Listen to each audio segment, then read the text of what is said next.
गोकुलनन्दन गोविन्द गोविन्द हरि गोविन्द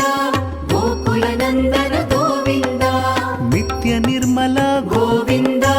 मिलमेघ श्याम गोविन्द पुराण पुरुष गोविन्द पुण्डरीकाक्ष गोविन्द गोविन्द हरि गोविन्द गोकुलनन्दन गोविन्द गोविन्द हरि गोविन्द गोकुलनन्दन गोविन्द नन्दनन्दन गोविन्द नवनीत चोर गोविन्द पशुपालक श्री गोविन्द पाप विमोचन गोविन्द